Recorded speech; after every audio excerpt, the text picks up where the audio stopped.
a 6-point game. So we're transitioning. Hey, hold on. That's gonna be a couple free throws at the end. Like, I mean. So we're transitioning to our predictions, right? So let's look at the West. We'll start with the West first. You know, we're talking about the Lakers already. Let's go to our resident Lakers fan here, who is from LA. Not you, Pierce. You're a Lakers fan, but you're a Kobe Lakers fan. Eric is a Lakers fan. I'm still a Lakers fan though. I know, but even now without Kobe, I'm saying. Yeah. I know, but he's there. You know, he didn't jump on the Clippers bandwagon like the rest of the city. You know what I mean? He's real. He's real to the city. What do you think this Lakers team is going to do? Because the roster, it's like it's two separate rosters. Honestly, the roster's weird, and I think it's going to work because I'm a LeBron fan. Some would say, but I think the roster's going to work. What do you think is going to happen in LA, Eric? I agree. I think the roster is going to work simply because, like LeBron and AD, there's no substitute for two guys that good, and two guys that good whose skills complement each other so well. I don't think Russ is like a savior, but I do think his skill set helps.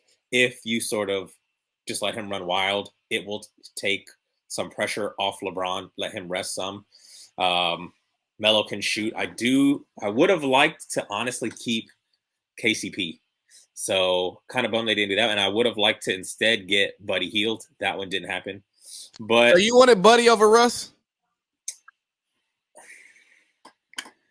I think if they were still going to get Rondo, then yeah. I liked Buddy over Russ. I didn't know at the time they were going to get Rondo. I think it'll still work out fine. I wouldn't be surprised if they're a 1 or 2 seed. The main thing is just going to be the health. But this roster, honestly, with AD and LeBron, I think you put really, not us, but you put, it ain't going to take too much to be around them. You can probably put John Tass out there and they'll be okay. Be all right. So I think they're going to be all right. So before we go to you, Parlay Pete, on that, here's what I see about that roster, and I think we kind of talked about it a little bit, is that what Russ is going to provide for them in the regular season is what they're going to need to keep the seed high. What Buddy Hield will provide for them is what they would love to have in the postseason, but they were like, you know what? We'll find 80% of that in the moves that we make and on the buyout market, because the buyout market is still looming. So Parlay Pete, you look at this roster. What do you think your Lakers are going to do, and do you trust that they can find themselves in the finals and LeBron can get ring number 5 to tie Kobe? R.I.P. to the legend. Kind of to piggyback off AB. I mean, I think that they're going to win a ton of games just because this team is definitely, certainly on paper. I know we got to wait because I remember everybody was crowning that Cleveland team when they got D-Wade, Derrick Rose. No, not Derrick Rose. IT. IT. Thomas, Jay Crowder. Like, they got like a bunch of guys and everybody was like, oh, shit. They like named like they're 10. And it was like, damn, that's like 2 different fucking units. Similar to this Lakers team a little bit. So I guess we'll have to wait and see. I think that when it comes down to if they're going to win a championship, oddly enough, and this kind of shit does matter, I think it comes down to a guy like Frank Vogel. Like, how does he manage the lineup? And does he know when to put the right guys in?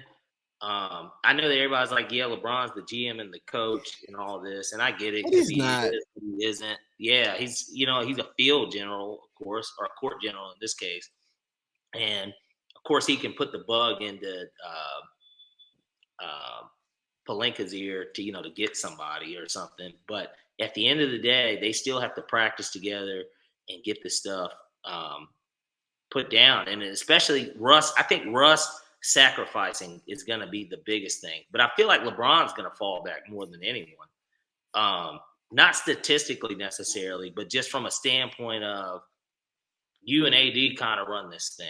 Like, I'm gonna quarterback it, but like, I want you guys to kind of run this thing. And I could easily see them being the 1 or 2 seed, and I think a floor for them would be the 4.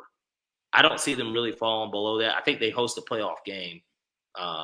a home court playoff game, the first week of the playoffs. And so, like, I just think that it'll depend too, man. I mean, the West is loaded. Like the Nuggets will have Jamal Murray back. Golly, don't get me started on superstar Jamal Murray.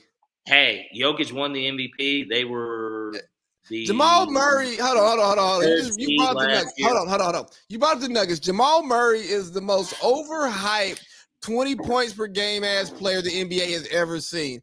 People are like, oh, when Jamal Murray comes back, yeah, and he gives you 20 points per game, and he won't make an all-star team, and he's not all NBA, and he'll go off for 47 one day on national TV, and then when he's deep into the league pass hole that no one's watching against Charlotte, he's gonna go 6 for 27 with 14 points, and the Nuggets are going to lose a game that they should have won. So miss me with when Jamal Murray comes back, because probably the best thing that may have happened to Denver is MPJ getting his opportunity to get out there and cook and be the number one guy that he used to be until he messed up his back.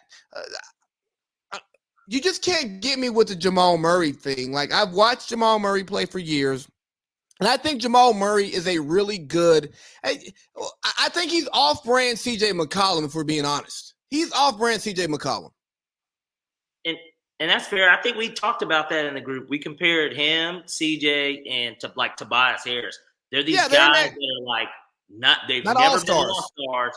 They have max contracts. They're good to where you kind of don't want to break them up because they play with said superstar. And some people were saying in Tobias' case, 2 of them. Hell, he played with fucking 3 of them. He played with 3 niggas that had a max contract. And he played with Jimmy, my guy. Jimmy, Ben, and fucking Embiid. And I guess that's why Doc's there. But